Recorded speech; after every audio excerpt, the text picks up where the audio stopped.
This Tuesday on Travelin' Young, we're going to talk about the Danish Krone and bridges.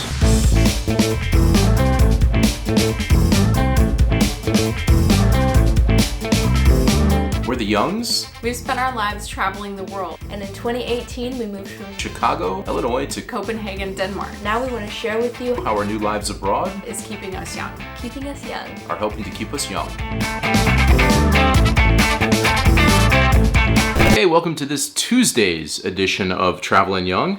And today I wanted to talk a little bit about money. As you saw in the intro, I actually think money is super interesting, not just having it in my bank account, but also the idea of printed money and what printed money means and what it's used for. I mean, it's just, to me, the object is so fascinating. The fact that it contains no real value in itself outside of its ability to be used to place value on other things.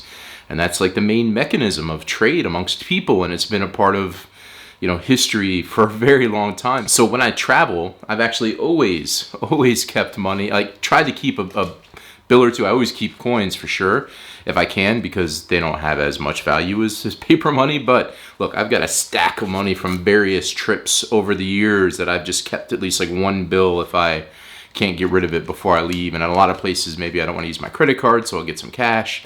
If there's one I really think is neat that I have, I try to keep it because I just think it's fascinating. I mean, to look at the differences on how countries represent their leaders or what's important to them, and how they also protect against things like fraud and stuff, and being able to print fake money and forge money. So there's all these cool things inside money where there's sometimes it's like see-through and different colored ink. I think it's just very, very interesting because it's such a critical part of living, is being able to have money to use to buy things that you need to survive.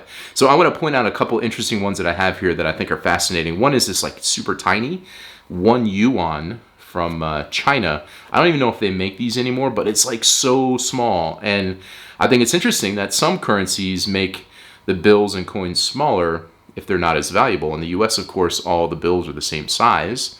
And like the coins aren't exactly increasing in size as they get bigger. I mean, a dime is smaller than a nickel, for example, even though it's worth more. But this is interesting. It's so tiny. This, by the way, is worth 1 single Danish krone.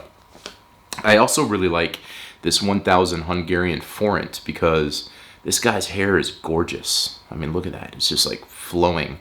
The choice to put this beautiful hair on a bill is one that I would support for sure. And it's also got a lot of neat colors to it. The most colorful one that I have also has a little see-through part in it, which is hard to see in the video probably, is this 1,000 Costa Rican colones. And this is worth 10 Danish krone. That Hungarian forint, by the way, is worth about 20 Danish krone.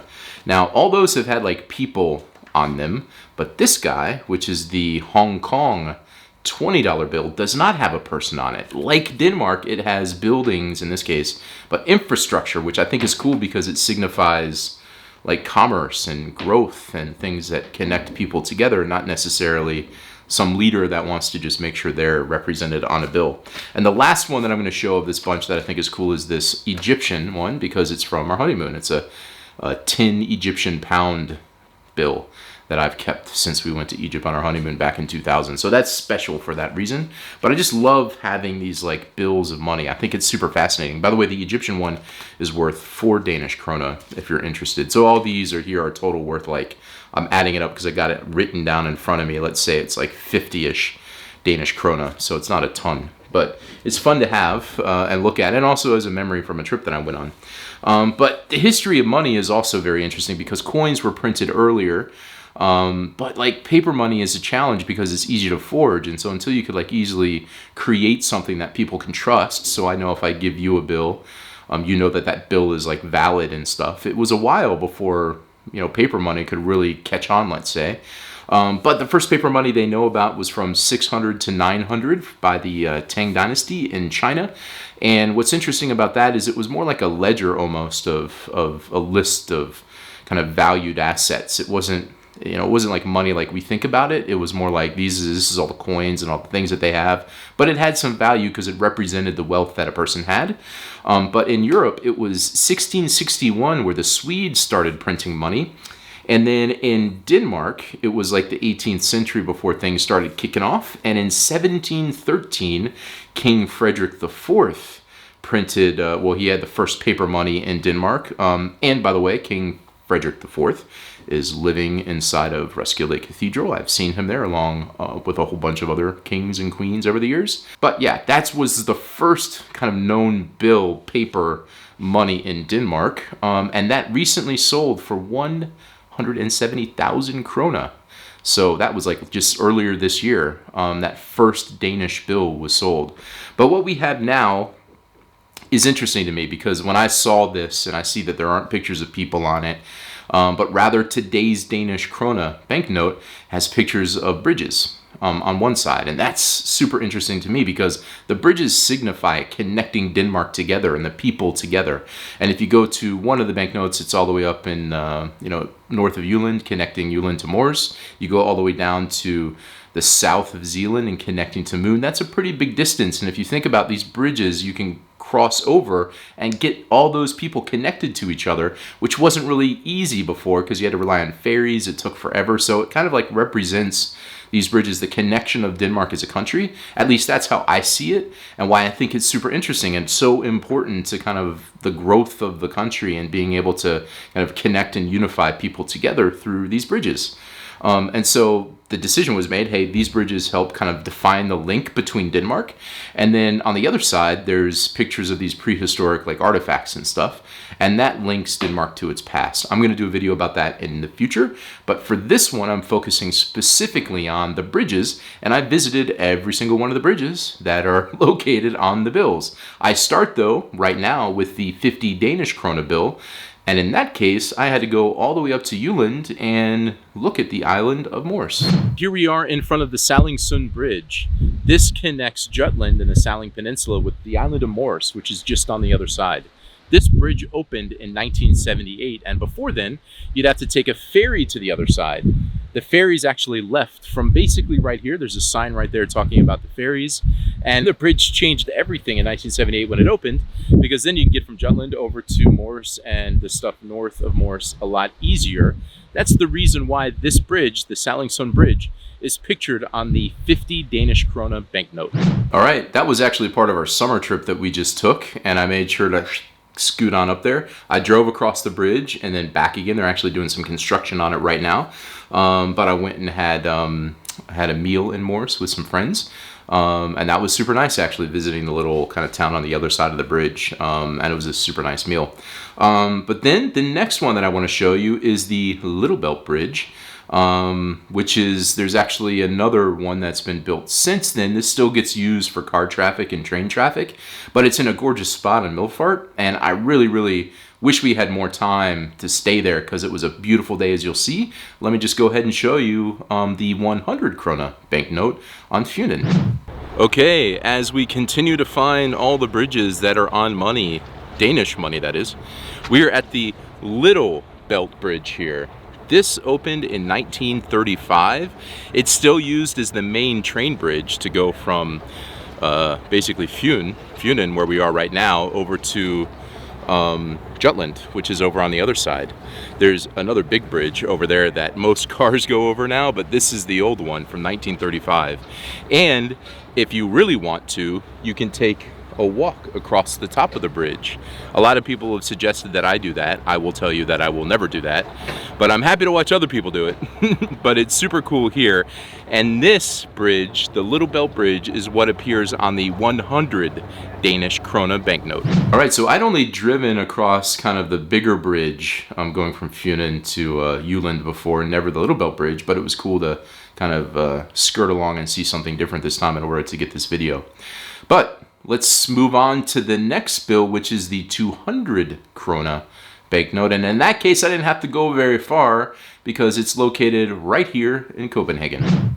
Okay, here we are at the Knippelsbro Bridge, which connects this portion of Copenhagen to Christiantown on this side. It's one of only 2 bridges across the harbor that carries cars back and forth. The rest are just pedestrians and bikes. On that side of the bridge is the old stock exchange, and it was like an old trade market merchant center of the city, which is why a bridge has always existed in this spot since like the 1600s. And this bridge got its name from the caretaker from the bridge that was here back in the 1600s. So this is the Knippelsbro Bridge, and super important for Copenhagen, and that's why it's on the 200 krone banknote.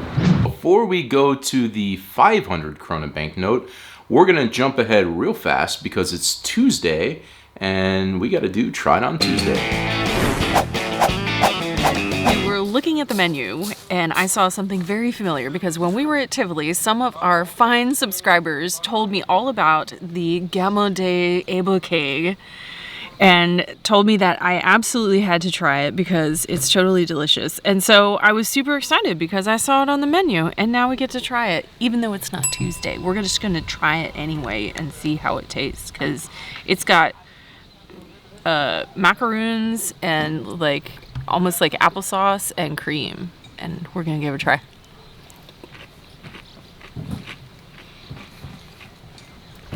It's so good. Always. Super, super good. I love the apples.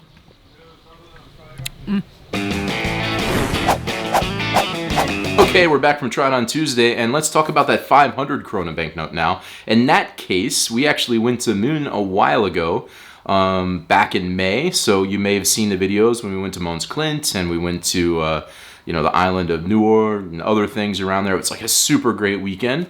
But when we were on that trip, I made sure to get this video because the Queen Alexandrine Bridge connects Zealand to Moon, and that's like all these bridges, super important.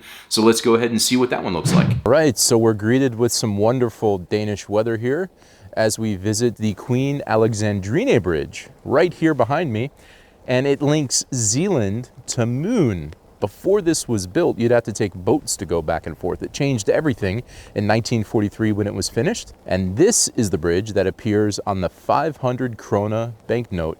That's why we're here, as we look at all the different bills and all the bridges that are pictured on them. This one, the Queen Alexandrine Bridge. Before going to Moon, I had been to Lolland and that area before and took a different bridge. So this trip was the first time I actually went over that bridge, and it was really neat to learn a bit about the significance of it and find a cool spot to be able to see it in the harbor.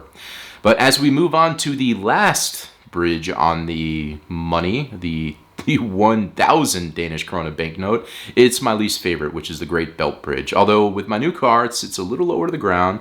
I feel a little bit better going across that bridge. It wasn't too bad this trip, but we found this really cool spot to take this video. If you're ever going across, it's on the Zealand side, and if you can get off and kind of see, it's a cool place to park and walk around. You can even go under the bridge, which I didn't do, but it's a cool view, and if it's a nice day like we had, it's worth checking out and seeing the Great Belt Bridge. But let's go ahead now, because that is on the 1,000 Danish krone banknote.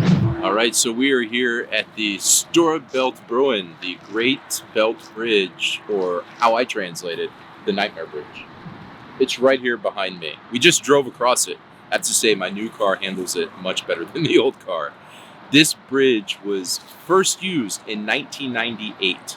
It is the third longest suspension bridge in the world. It was meant to be the first, but because of some delays, by the time it got used, it ended up being the third.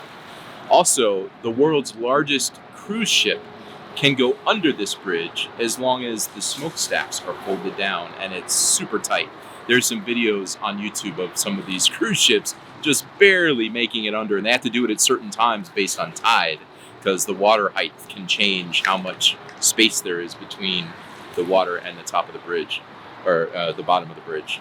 Also, these stacks here on the pylons are the tallest self-supporting structures in all of Denmark.